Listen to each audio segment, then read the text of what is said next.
Hi, Facebook friends. Helen Archontou here, CEO of the YWCA of Northern New Jersey. My pronouns are she, her, hers, and I'm so grateful to have some time with you today.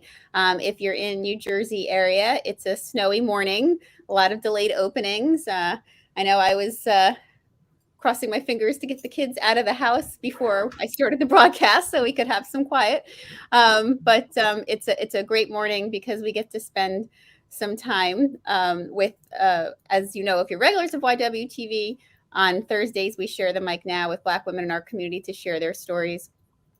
And we have another story, a local story for me, a place that I patron. So I was so thrilled that our guest could join us today.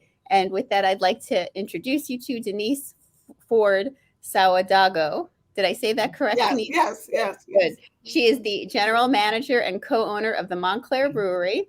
And before we jump into talking about her journey and her experience there, let me tell you a little bit about her background.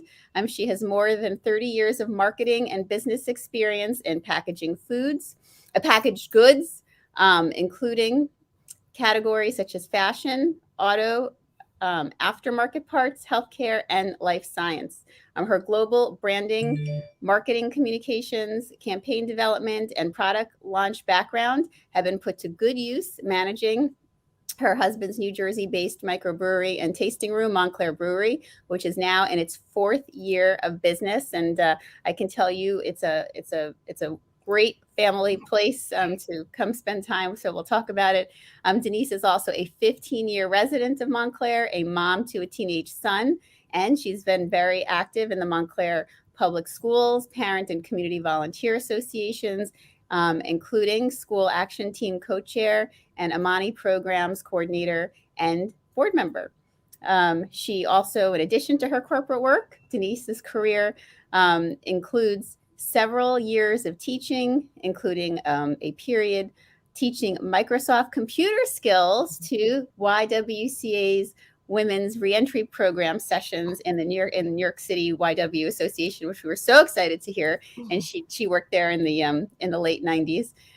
She also is a business communications to graduate students at her alma mater at Baruch College as an adjunct instructor. Her early years were spent in Brooklyn, New York, until her family moved to Freeport, Long Island when she was 10. After graduating with her undergraduate degree at the Fashion Institute, she relocated to New Jersey and has been living here in New Jersey, as I said, for more than 30 years, and 15 of those, as I said, locally in Montclair. She walked away from her corporate job in late summer of 2021 so she could focus more on growing the business at Montclair Brewery. And so with that, welcome, Denise. Thank you so much for joining us today. Thank you. Thank you. It's a pleasure and an honor to be here. Thank you so much for the invitation. And I love the YW connection. So Yes. I have to start there. So tell us a little bit about your YW experience. I know you said that was kind of early on for you. Yes. Yeah. So I was actually at Baruch College, a student there in their MBA program, and I was looking for a job, like a part-time job, and saw the listing for that. And I said, hey, it sounds great. Interviewed. And while I was there, I had a wonderful time just meeting the students. They were so appreciative. I taught computer skill class, or mostly Microsoft Office skills. I taught not only to the reentry program, which are women who are trying to reenter the career, or re-enter their, yeah, kind of re-energize or get back to the work. So it was wonderful, like teaching them, like whether it was Microsoft Word or Mhm. Excel or just regular emails, how to send an email, Outlook. Also teaching senior citizens. So surprisingly, like they wanted to be able to work on the computer as well. And then, yeah, so it was a variety of classes that I taught during my time there at the YWCA. But it was a lot of fun. It was a lot of fun just meeting everyone, and my colleagues there were also great to know and learn from as well. Well, what an important skill to share, and such change, life changing, really, for people. So what a great way to start your career, and what Yeah. a journey. So you started out at FIT. Um, Yes. and just sharing your bio, and to get to where you are today. Could you tell us a little bit about going to FIT, which in my mind I think, oh, she's so was it fashion marketing, that you started Yeah. there, basically piecing that together from your bio, and what was your journey? Your journey. I know Yes. that we always like to share for women that there's no straight line anywhere, Oh, to absolutely remind not. them that. Yeah. Absolutely not. But what you gain from one area stays with you and can help in other areas that you go into. So, yeah. So, growing up, like in high school, I had a huge interest in fashion. At that time, I would think I wanted to be a fashion designer. But then going to school, I realized and saw other students that wanted to be fashion designers. I saw that I was better, that maybe was not my strength, and that I was better skilled at the business part. My mom had a business, and I had helped her since, since I was like 12 years old, or like a tween. I had always helped my mom, so I always had that business sense. So then I switched over to fashion merchandising and buying, which is more the business end, and then marketing was just a natural progression. And those were some of the majors that were offered at FIT at that time. So, but I did like fashion, and I actually worked in fashion for a while. So after FIT, or during FIT, my last year, I think I had an internship at Liz Claiborne, and was hired there after graduation. So spent very early on my career at Liz Claiborne, and then went to some other garment industry companies after that as well. Some smaller and mid-sized companies where I was able to do even more. So, and then there was like probably like a 10-year progression of that, of working in the industry. And when I decided, hey, you know what, I think I want a little bit more, I want to do something else. And that's when I decided to go back to school and went back for my MBA, because I knew that would be a good way to switch to kind of switch gears. And at that time, I really wasn't sure what I wanted to do. I just knew that, hey, you know what, I wanted, so part of it was financial, because the garment industry, fashion industry is one of those, I think they have a name for those industries where it's about more like the glamour a little bit. So at least back then, things may have changed now.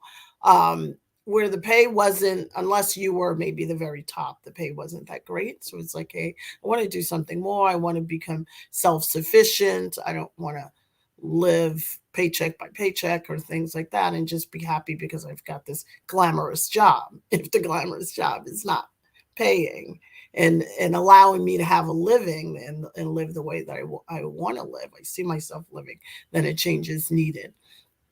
So that's when I decided to go back to school. And at the time, I wasn't sure. I was like, should I go to law? Because I thought about going to law school. Yeah. I was like, should I go to law school? And if it was law, it would have been business law. So I still always had that interest in business.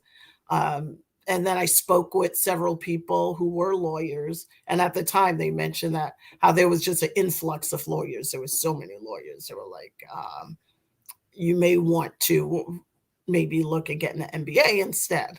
You may be able to do a little bit more with that.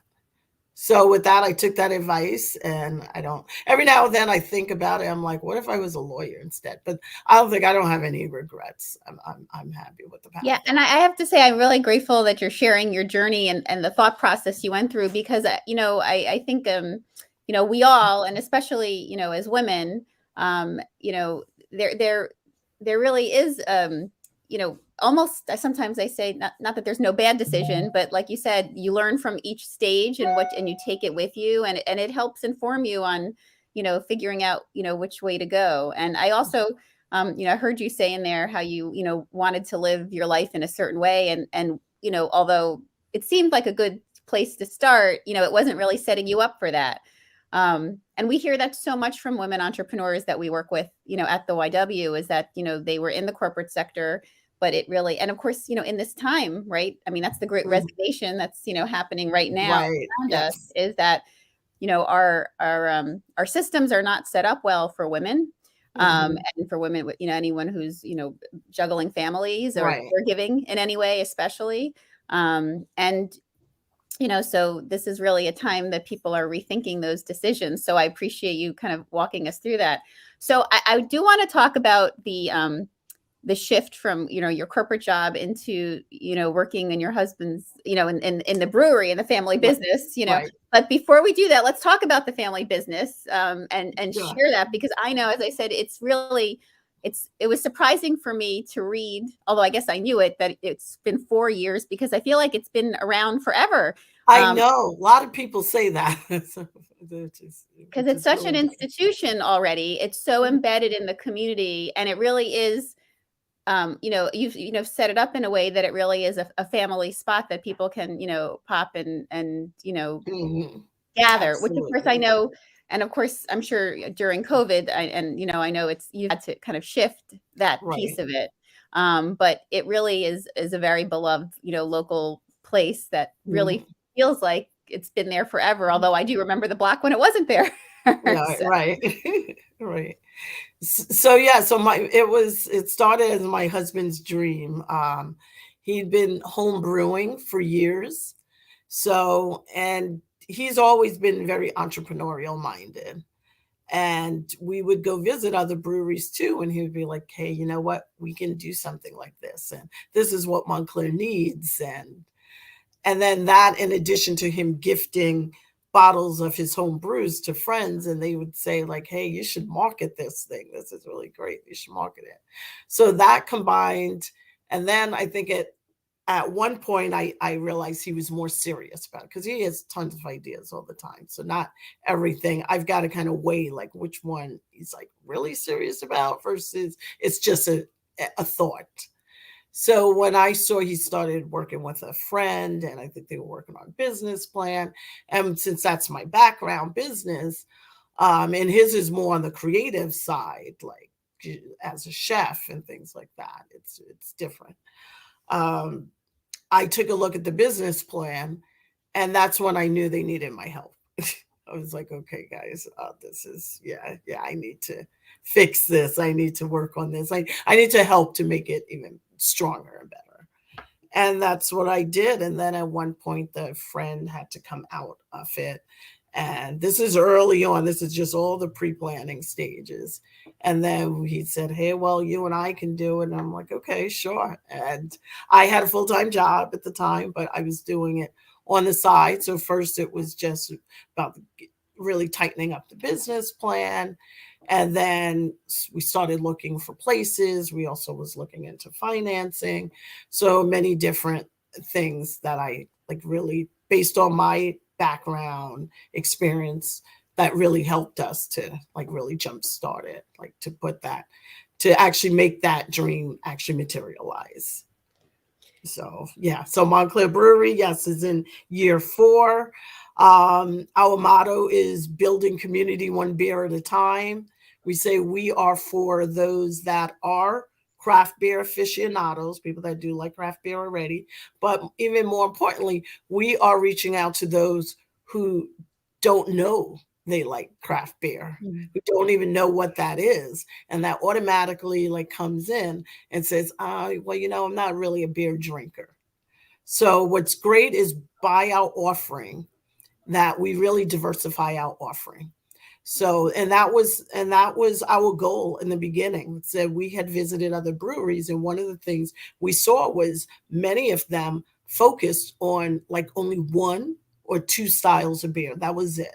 And it was mostly the hoppy beers, like an IPA, which is a little bit more bitter and hoppy. And for people who may be new to beer or think they don't like beer, it's because they're thinking of those styles of beers, that bitter beer. So we said, yes, we know we need to have beers like that because we do need to reach the regular craft beer market. However, if we want to reach like more women, we want to reach other people that don't really know about this, don't know about this, we're going to have to diversify. So we have a lot of fruit-based beers. We have some beers that are sweet.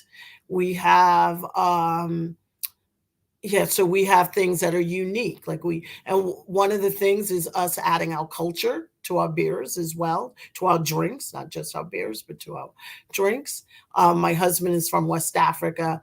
My family is from Jamaica, the West Indies, so in the Caribbean. So we wanted to bring our cultures into the beers. So we have a beer made with an African fruit, the baobab fruit. We have a beer made with hibiscus. And not only a beer, we also have a non-alcoholic drink made with hibiscus, which is called our sorrel, which is a traditional Jamaican drink with our spin on it. We've got like a pineapple ginger beer, which is non-alcoholic. So one of the things is that we said we wanted to diversify the market for craft beer. And that was really new and very different because not a lot of other places were really doing that. They were Yes, and just I love that you brought your cultures into your offerings as well. And I know, as I said, I'm not someone, I always say I keep my calories for chocolate. It's usually what I do. But I do go in and because I'm not a beer aficionado myself, one of the things that's funny I usually do is I go talk to who's ever sitting like at the front and say, what do you like? And I'm always so struck by everyone has their favorite and they, I always walk out with, a different grouping of, 2 or 3. And I mean, my husband has always loved them all, but I really do appreciate that, that's what distinguishes your brewery from others is that you really do infuse your culture, into your beer. And I also think one of the things that really distinguishes it, because I do spend a lot of time buying, combing the different breweries, for my husband, because it's one of his interests, is that the family owned piece is so evident, when you walk in that, we know, that community family, we know the story of the family of, not the details, but we know the story of your family, kind of the importance of it being local in your town, and you are involved in the community, as we talked about from your bio, in school and in the education system and other organizations. So, it really feels like walking into, your living room, if you will,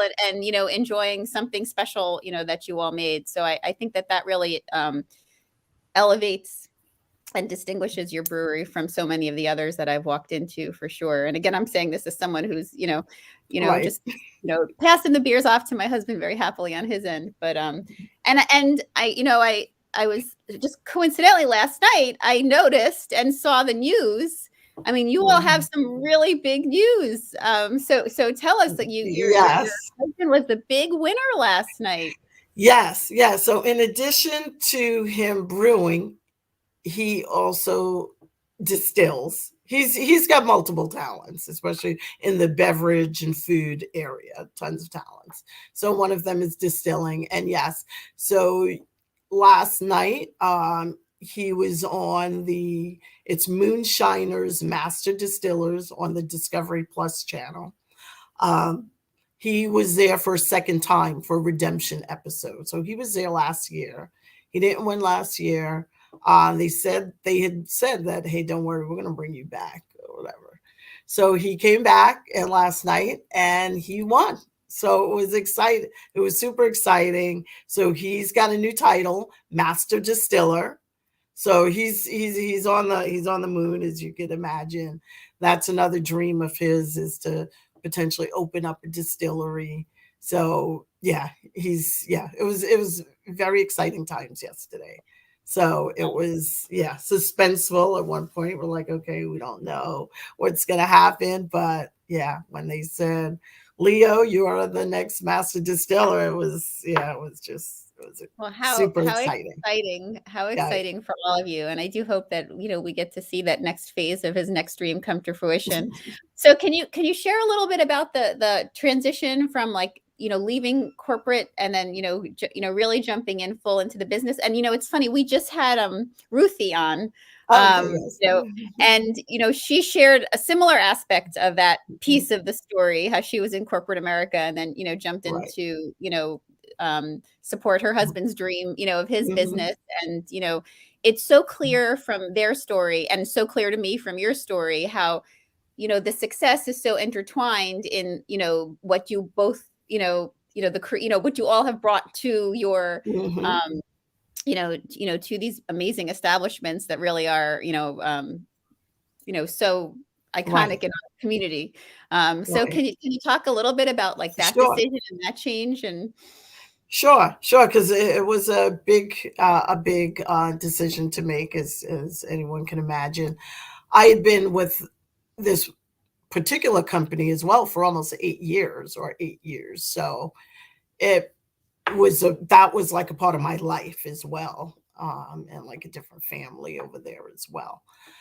However, for the last like 3 years or so, I had been doing both, and it became like wasn't really taking good care of myself. I was getting very little sleep because after I like logged off what I would call then my day job, I would switch on to the brewery, and that was like so much work to be done, and it was just horrible. I was going to bed like at 2 a.m., something like 3 a.m.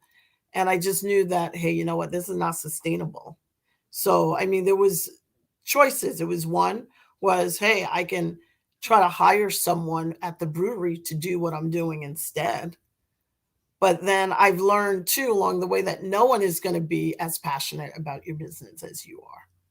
So it's like, no matter if I try to hire someone, and there's still certain parts of it that I would always still have to be involved in. I'd have to make like some of those final decisions and things like that. So I would still be involved. I can never be like not involved at all, as long as it's our business anyway. Um, so that was one choice. Or the other option was then, hey, you know what? I'm going to have to say goodbye to the other job.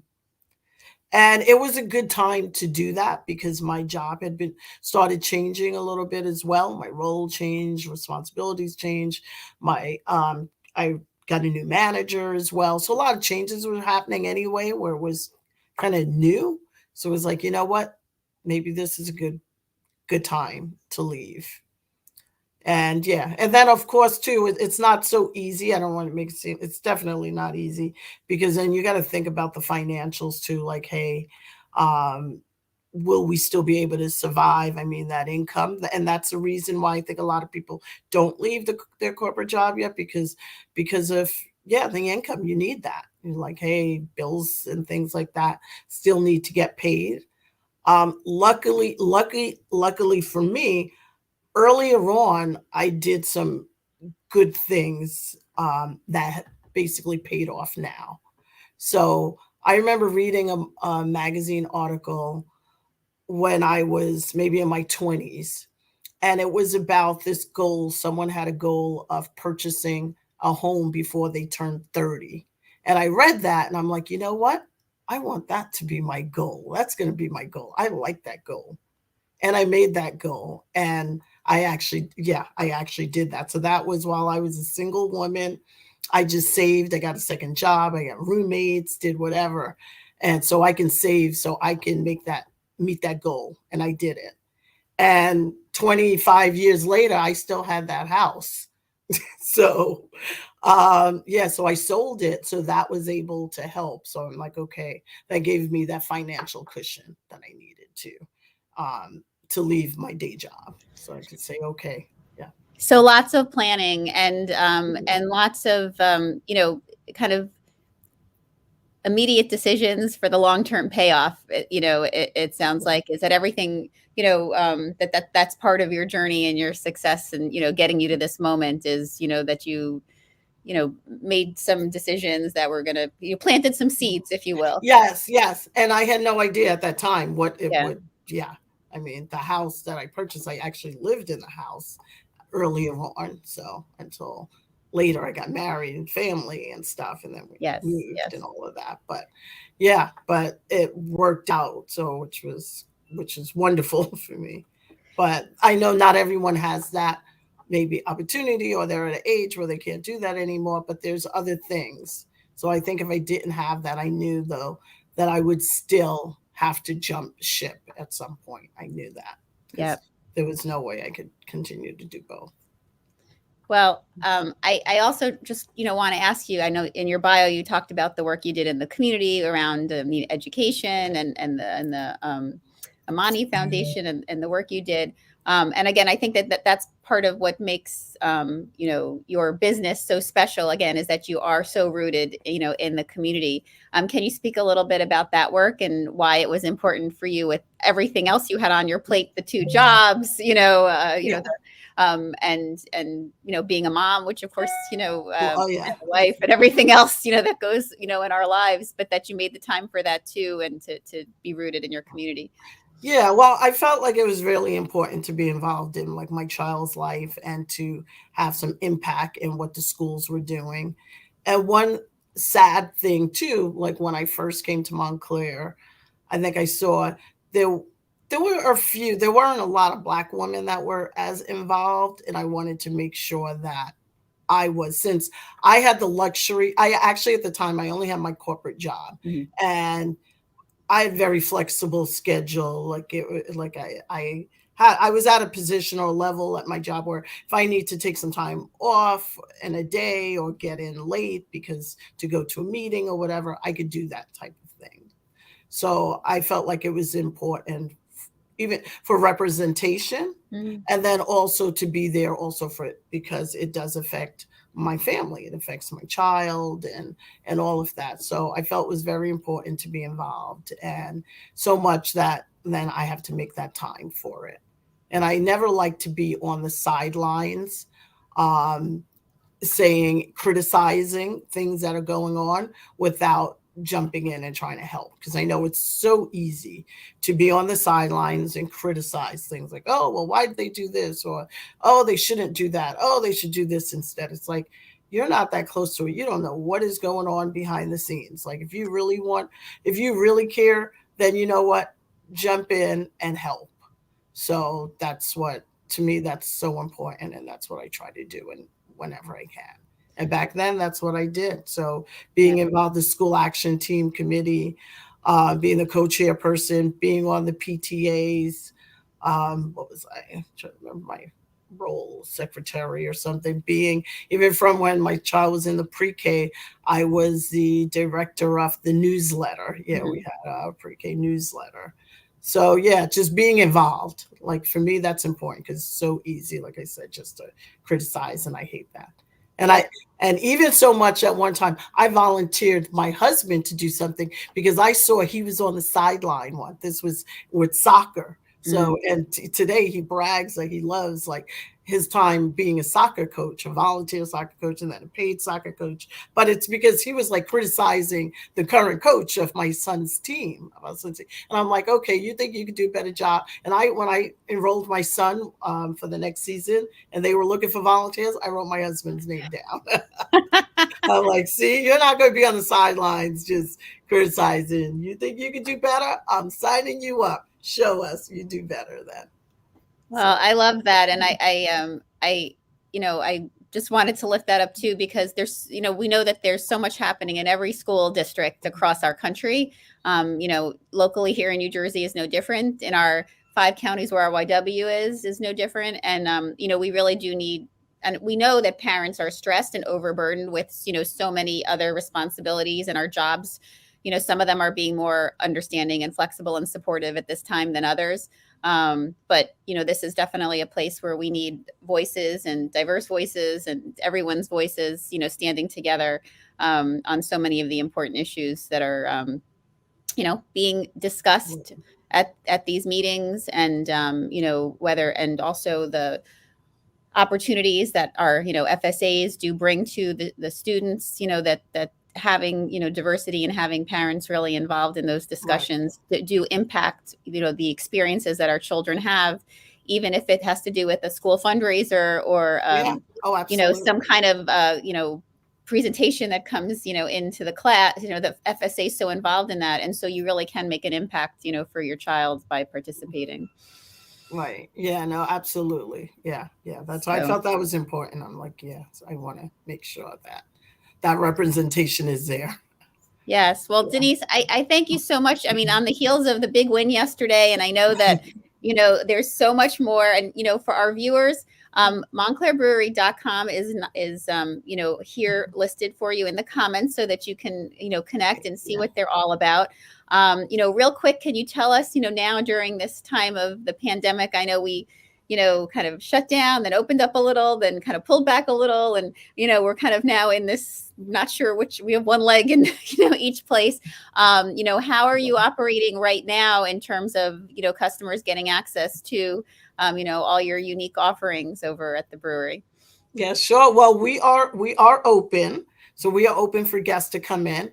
You do have to wear a mask when you come in. That's Montclair Township mandate. So Yes. when you come in, you can remove it when you're sitting and drinking or eating with food that you brought in. You can remove it, but we are open. We also, for those that don't want to hang out in the tap room, we do have a lot of to-go options where you can purchase online on our website. Or you could come in and grab and go. We have a refrigerator stocked with cans to go. So we have those options. We do growler fills as well for those that have their growlers and prefer to get beer to go that way. We have that as well. And we're also doing some home delivery in certain areas as well. So on our website is where you would order for home delivery as well. Good to know. I got a few growlers here. I got to come fill up. And you mentioned you're doing hard cider now too. Yeah, hard seltzer. Seltzer. Sorry, hard seltzer. That's yes. So we do hard seltzer cocktails. Yeah, and that is really for some of those people that are hanging out with friends, like we mentioned before. We are about the entire family and the community. Yeah. So even for those that may not, for whatever strange reason, not like craft beer, we do have hard seltzer cocktails. So many different flavors, from pineapple to strawberry lemonade to mint to all different kinds of hard seltzer cocktails. And we also do non-alcoholic drinks, so like craft root beer. So for the kids too, because we are family friendly. Yes. Well, I encourage everyone to check out the Montclair Brewery. It's such a great family story and such a great community story. And, obviously, so much to learn from their journey. So we're going to keep watching and, hope to see the next dream come to fruition, as well. And, you guys can catch the Discovery show now. It just aired last night, which means I think you can access it for a period of time now. So you should definitely watch it. And, you can see our local master distiller, all on your own, and enjoy the action and excitement around having that local. Yes. And if I can say one last thing too, because next month, February, is Black History Month. So every Black History Month, we put out a series of beers or drinks for Black History Month, recognizing different heroes in our community. So please watch out for that too. So news will be coming about that towards the end of this month. So definitely, we try to honor a lot of African-American local heroes or Black local heroes. So we're excited about some of the people that we're honoring this year. So definitely stay tuned. Well, we can't wait to see. And you should get on their mailing list, because I get their e-blasts, and you'll hear all about who's being honored this year by getting that e-blast. So you should definitely sign up, folks.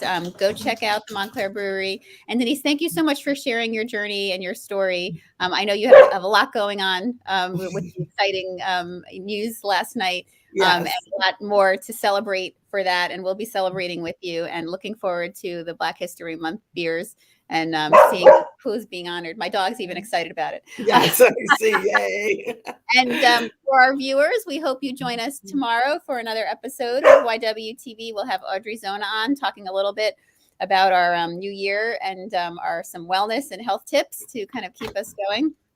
And many more YWTV options for us next week. Everyone have a great day. Stay safe. And Denise, thank you again so much for making the time to be with us today. Sure. Thank you. It's my pleasure. Thanks for having me.